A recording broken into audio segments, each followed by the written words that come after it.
Thanks for tuning into this week's Horror Debate. My name is Jeff Rowdy J. Keir, and with me is Michael Mandy. And this week we're going to be reviewing George A. Romero's Night of the Living Dead. It was for me. This is the film that started the whole zombie craze, wasn't it? It proved you don't need a big multi-million-dollar Hollywood budget to scare the pants off America. I disagree. I think a multi-million-dollar budget would have done this movie wonders, man. Yeah. Well, they didn't have dollars. They were in Pittsburgh. Well, you know, I watched this movie again. I've watched it several times over the years, and just did a little refresher on it for the review. And, you know, I didn't like it as much this time as I did the other times, and that wasn't much to begin with. So now I think I'm down in, like, the negative zone. Well, the movie did come out in the late 60s. Times were different. Well, you know, yeah, and the social relevance was obvious throughout the movie. I will say that. Yeah.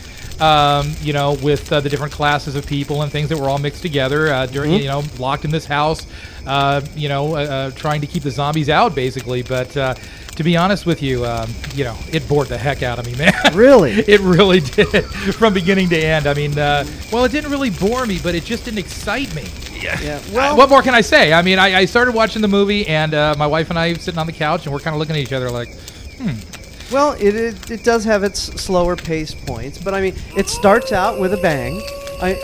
Pacing, it's obvious that Romero knew what he was doing when he filmed this, because for a first-time filmmaker, he started out with a bang. You know, the whole, you know, they're coming to get you, Barbara, in the cemetery. Then by the time they get into the house, they slow it down a bit and well, I was annoyed from the time they drove up to the cemetery.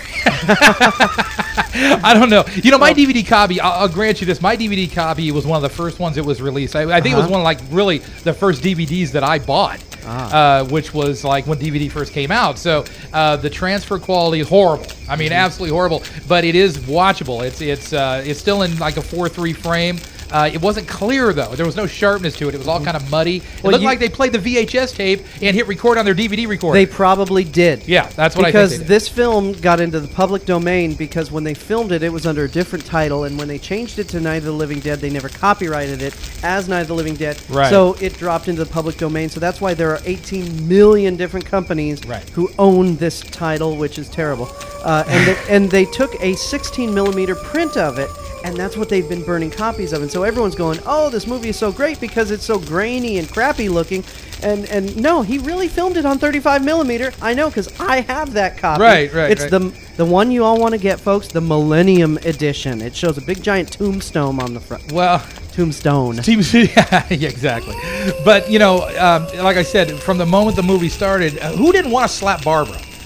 Who did not want to slap Barbara? Yeah, Barbara was irritating as heck. When the lead actor, Ben, when he popped her one, man, I jumped up off the couch. That was a good point. That was beautiful. She deserved it.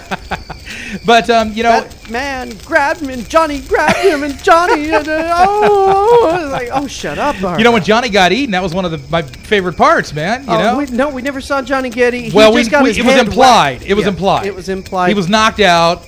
The dude was there. There was more coming. Right, because then he came back, and he's the one who grabbed Barbara and pulled her out. Right. Let's run down the plot for those people who don't know what. The two people out there who have not seen this movie. Let's see. Is there a plot? No. Okay. So yes, there is. So, well, go ahead, Mike. You do it since you like the movie.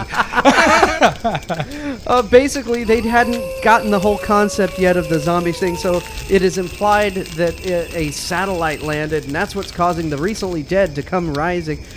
Basically, two people, Johnny and Barbara, who are at a graveyard. They get chased by zombies into this house, and there are two people. There's a family, husband, wife, and little girl, and boyfriend, girlfriend hiding in the basement.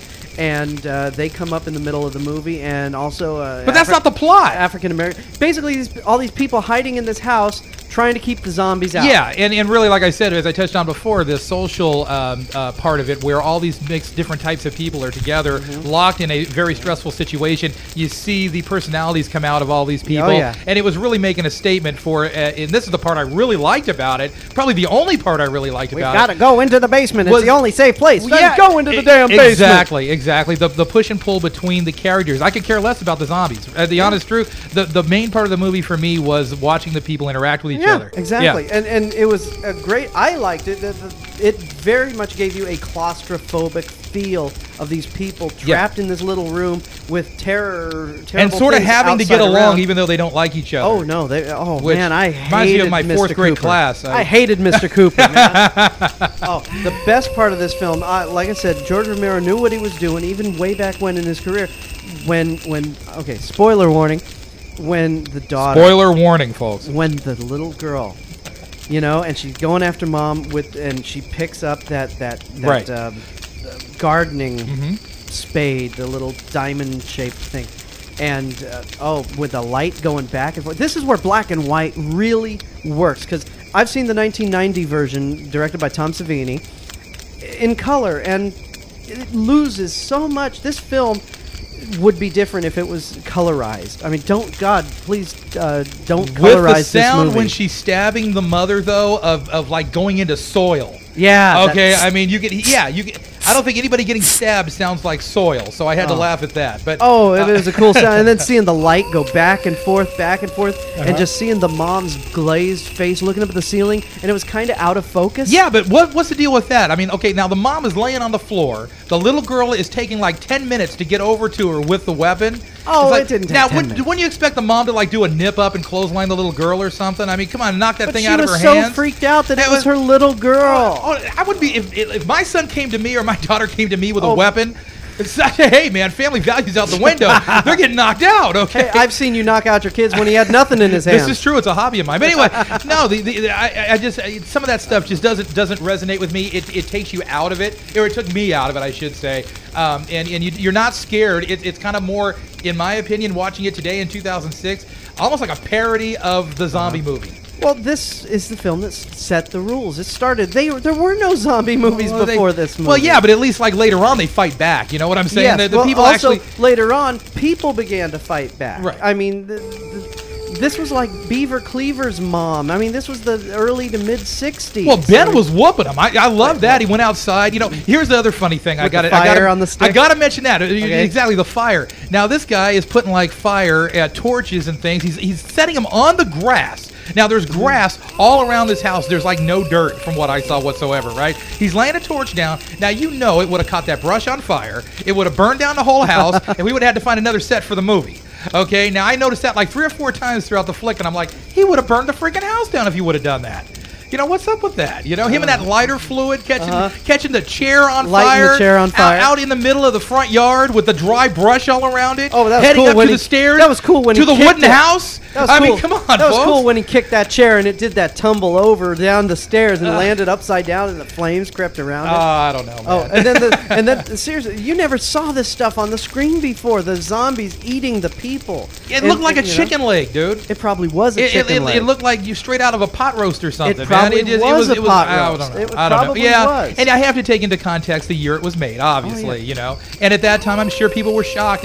People freaked. At this particular time, I was shocked at how bad I thought it was, to be honest with you. So you're saying this film doesn't translate well into today's world? I'm saying it doesn't translate well today, but I still think that all horror fans should take a look at it because this is where everything began. Yeah. You know what I mean? Definitely. It's worth getting a look at. It's worth getting the vibe of the whole thing. But if you're looking for something that to curdle up to, man, I don't know. I don't know, man. It does have a lot of drama aspects to it. There's a lot of talk in the slow parts. That's for sure. Yeah. But it wasn't like it was boring. Like I said, once you got into the personalities of the characters and everything, the interaction just inside the house with the characters that were hiding from the zombies, that was enough to keep you really kind of riveted to the movie. I thought when the zombies actually showed up, that's when it got dull. And that's the honest truth. It was kind of a reverse horror flick for me. Okay. I don't know. It's just my opinion. But I would certainly, like I said, not skip the movie, but it's not one you're probably going to want to revisit a lot. Okay. And because this film has come out on 18 million different companies' DVDs. I mean, you're going to have different special features everywhere. So mine had a menu, man. Yeah, a menu. That's what mine had. That was my special feature. You can watch the movie. Yeah. And I noticed this is also funny.